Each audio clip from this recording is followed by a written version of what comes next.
Hello दोस्तों, स्वागत है आपका एक और नए वीडियो में जिसमें हम लोग देखेंगे क्लास 9th का चैप्टर 2 बायोलॉजी और वीडियो पार्ट 2 होगा। इसमें हम लोग सबसे पहले बता दें कि विभुजोतक ऊतक जो हम लोग इसके पहले वीडियो में पढ़ चुके हैं, अब हम लोग को जो है देखना है कि विभुजोतक ऊतक का वर्गीकरण यानी क्लासिफिकेशन ऑफ मेरिस्टेमेटिक टिश्यू, मतलब विभुजोतक ऊतक के कितने प्रकार है यानी वर्गीकरण, उसी को हम लोग कहते हैं। तो सबसे पहले हम लोग चलिए यहाँ आपको बता देते हैं। यहाँ एक नंबर पे हमारा पे है यहाँ शीर्षस्थ विभुजोतक। क्या है? शीर्षस्थ विभुजोतक यानी एपिकल मेरिस्टम। तो इसको हम लोग समझ लेते हैं। तो देखिए क्या होता है।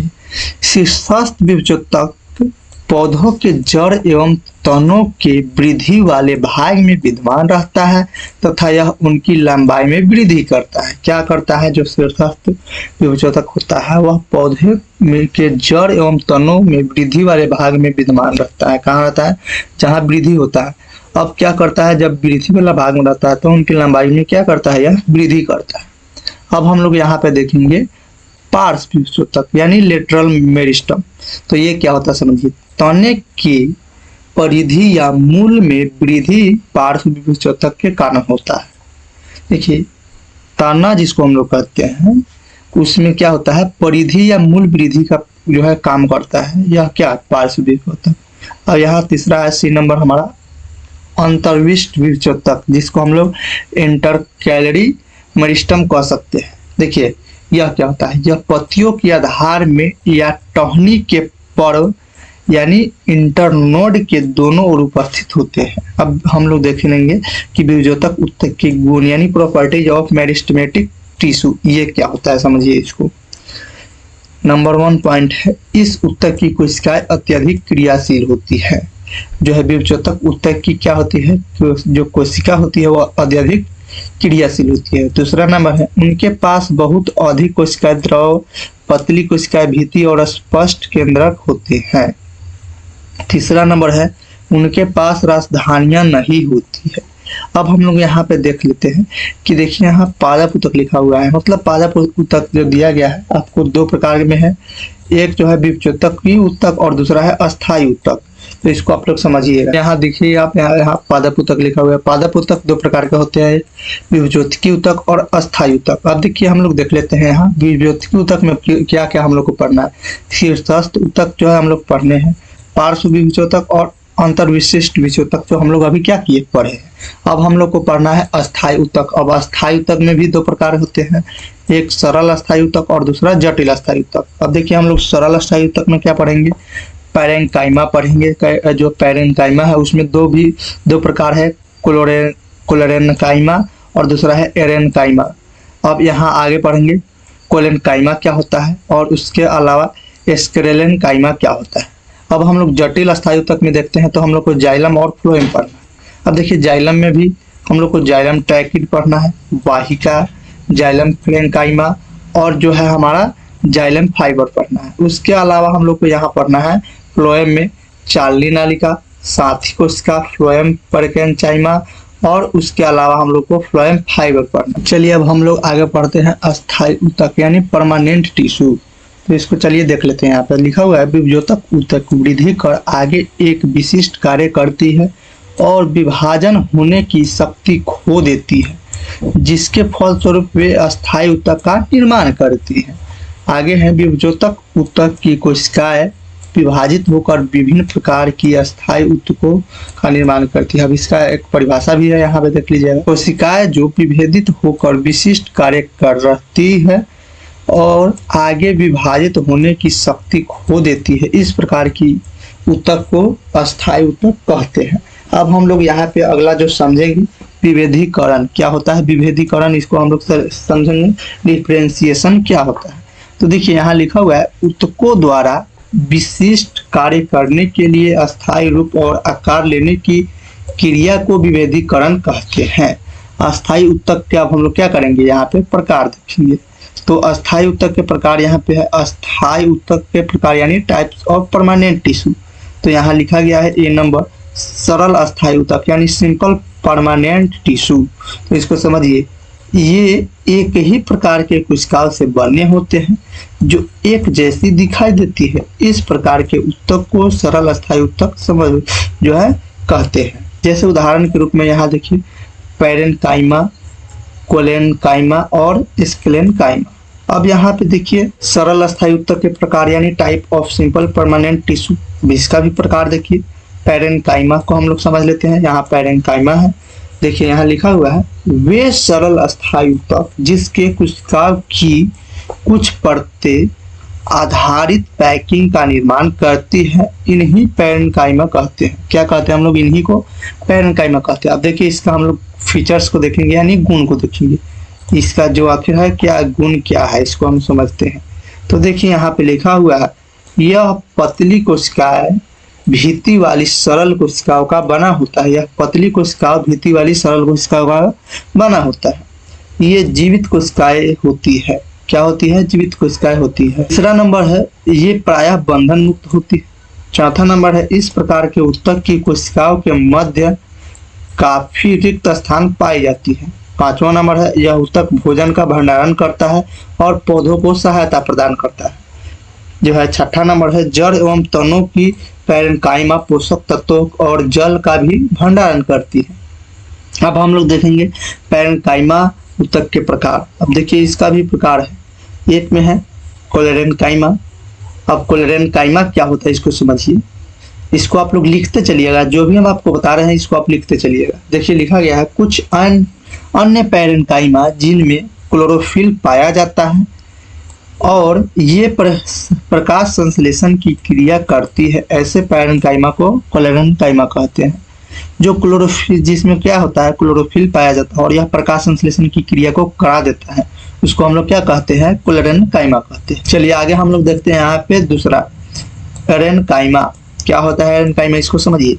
जलीय पौधों में पैरेन्काइमा की कोशिकाओं के मध्य हवा की बड़ी गुहिकाएं यानी कैविटीज होती है जो पौधों को तैरने के लिए उत्प्लवन बल प्रदान करती है। इस प्रकार के पैरेन्काइमा को एरेन्काइमा कहते हैं। जो पैरेन्काइमा होता है इस प्रकार की जिसमें हम लोग बड़ी गुहिकाएं देखते हैं और जो तैरने के लिए उत्प्लवन बल प्रदान करती है उसको हम लोग क्या कहते हैं? एरेन्काइमा कहते हैं। अब हम लोग दूसरा नंबर समझते हैं कोलेरेन्काइमा। तो कोलेरेन्काइमा क्या होता है इसको देखिए, यहाँ लिखा गया है यह एक अन्य प्रकार की सरल अस्थायी ऊतक है जिसके कारण पौधों में लचीलापन होता है।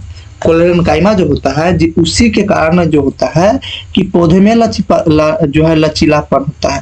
अगर कोलेरेन्काइमा नहीं रहे तो पौधे में लचीलापन नहीं रहेगा, यह आपको समझिएगा। यह पौधों के विभिन्न भागों में जैसे एवं तना में बिना टूटे हुए लचीलापन लाता है, ऐसे ऊतक को कोलेरेन्काइमा कहते हैं। अब इसके गुण को हम लोग देख लेते हैं यानी फीचर्स को देखते हैं। तो एक नंबर पॉइंट है हमारा यह जो है पौधों के पत्तियों एवं तनों में लचीलापन लाता है। दूसरा है यह पौधों को यांत्रिक सहायता भी प्रदान करता है। तीसरा है इस ऊतक की कोशिका जीवित, लंबी और अनियमित ढंग से कोनों पर मोटी होती है। कोशिकाओं के बीच कम स्थान होता है। हम इन ऊतक को एपिडर्मिस के नीचे पर्णवृत्त में पा सकते हैं।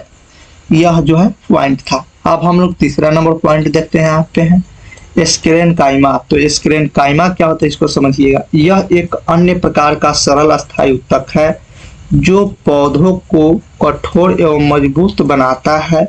इस प्रकार के सरल अस्थायी ऊतक को स्क्लेनकाइमा कहते हैं।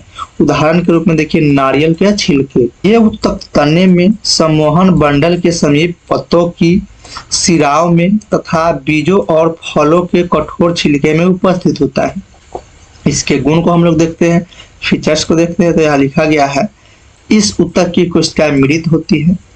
जो स्क्लेनकाइमा होता है उसकी जो है ऊतक की कोशिकाएं क्या होती है? मृत होती है यानी मरा हुआ होता है। दूसरा नंबर यह लंबी एवं पतली कोशिकाएं हैं क्योंकि इस ऊतक की भीति लिग्निन के कारण मोटी होती है। तीसरा है ये भीतियां प्रायः इतनी मोटी होती है कि कोशिका के भीतर कोई आंतरिक स्थान नहीं होता है। चौथा नंबर है यह पौधों के भागों को मजबूत प्रदान करता है।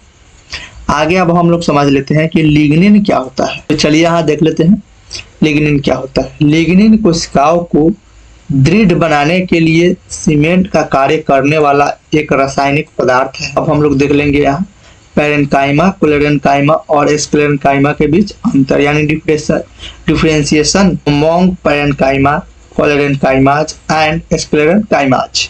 चलिए यहाँ पे देख लेते हैं। सबसे ऊपर हम लोग क्या किए हैं, इसको लिख लिए हैं, एक तरफ पैरेन्काइमा, दूसरे तरफ क्लोरेन्काइमा और तीसरे तरफ स्क्लेरेन्काइमा। तो हम लोग अब करेंगे क्या कि तीनों में एक एक अंतर जो है आपको दिखाया जा रहा है। एक एक अंतर नहीं, इसमें कई सारे अंतर है, लेकिन सबसे पहले 1 नंबर अंतर देखिए। ये जीवित कोशिकाएं होती है, जो है पैरेन्काइमा क्या होती है, जीवित कोशिकाएं होती है। क्लोरेन्काइमा जीवित कोशिकाएं होती है और स्क्लेरेन्काइमा में जीवित कोशिकाएं नहीं होती है। दूसरा है कोशिका भित्ति पतली होती है पैरेन्काइमा में, इसमें कोशिका भित्ति मोटी होती है। क्लोरेन्काइमा में हम लोग दूसरा पॉइंट देखेंगे तो इसमें कोशिका भित्ति मोटी होती है। स्क्लेरेन्काइमा में कोशिका भित्ति मोटी होती है। तीसरा नंबर पॉइंट अगर हम लोग देखते हैं तो यहाँ पे इनकी कोशिकाओं के बीच काफी रिक्त स्थान होता है। किनकी कोशिकाओं के बीच, पैरेन्काइमा की कोशिकाओं के बीच काफी रिक्त स्थान जो है होती है। क्लोरेन्काइमा के जो है आगे लिखा गया है क्लोरेन्काइमा में कि अंतर कोशिकीय अवकाश उपस्थित होता है। अब इसमें स्क्लेरेन्काइमा में देखेंगे तीसरा नंबर पॉइंट, तो अंतर कोशिकीय अवकाश अनुपस्थित होता है। चौथा नंबर पॉइंट है यह उत्तक भोजन का भंडारण करता है और पौधों को सहायता प्रदान करता है। इसमें हम लोग चौथा नंबर पॉइंट देखते हैं, पौधा यांत्रिक सहायता प्रदान करता है। इसमें अगर हम देखते हैं तो यह पौधों के भागों को मजबूत प्रदान करता है। तो अब हम लोग यहाँ जो है तीनों में अंतर समझ लिए। आगे हम लोग देखेंगे एपिडर्मिस क्या होता है। तो एपिडर्मिस को हम लोग यहाँ पे समझ लेते हैं, आखिर जो है एपिडर्मिस क्या होता है। तो देखिए यहाँ लिखा गया है कोशिकाओं की सबसे बाहरी परत को एपिडर्मिस कहते हैं। जो कोशिका की सबसे बाहरी परत होती है उसको हम लोग क्या कहते हैं, एपिडर्मिस कहते हैं। सामान्यतः यह कोशिकाओं की एक परत की बनी होती है। शुष्क स्थानों पर मिलने वाले पौधों में एपिडर्मिस मोटी हो सकती है क्योंकि एपिडर्मल कोशिकाओं का उत्तरदायित्व रक्षा करने का है, अतः इसकी कोशिकाएं बिना किसी अंतरकोशिकीय स्थान के अछिन्न परत बनाती है। अधिकांश एपिडर्मल कोशिकाएं अपेक्षाकृत चपटी होती है।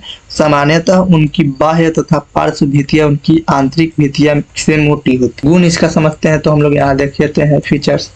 यह जल की हानि कम करके पादपों की रक्षा करती है। दूसरा नंबर है यह पौधों के सभी भागों की रक्षा करती है क्योंकि पौधों की पूरी तरह एपिडर्मिस से ढकी रहती है। तीसरा नंबर पॉइंट है जड़ों की एपिडर्मल कोशिकाएं पानी को सोखने का कार्य करती है। चौथा नंबर है एपिडर्मल कोशिका पौधों की बाह्य सतह पर प्रायः एक मोम जैसी जल प्रतिरोधी परत बनती है। अगला है पांचवा, यह जल प्रतिरोधी परत जल की हानि के विरुद्ध यांत्रिक आघात तथा परजीवी कवक के प्रवेश से पौधा की रक्षा करती है। तो अब हम लोग यहाँ पे समझ चुके हैं कि जो है एपिडर्मिस के गुण को और एपिडर्मिस को समझे। अब यहाँ पे अगला जो हमारा पॉइंट है पौधों में एपिडर्मिस का कार्य, सॉरी यह पॉइंट नहीं, एक जो है टॉपिक है, तो इसको हम लोग अगले वीडियो पढ़ेंगे यानी वीडियो पार्ट 3 में।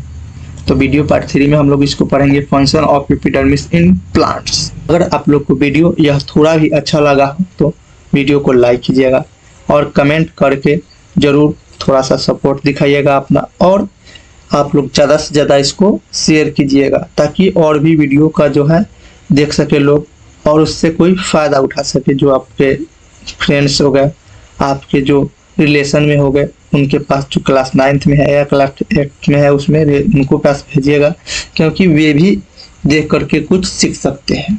तो हम चलिए वीडियो को यहीं पे समाप्त करते हैं। आज के लिए इतना ही। जय हिंद, धन्यवाद दोस्तों।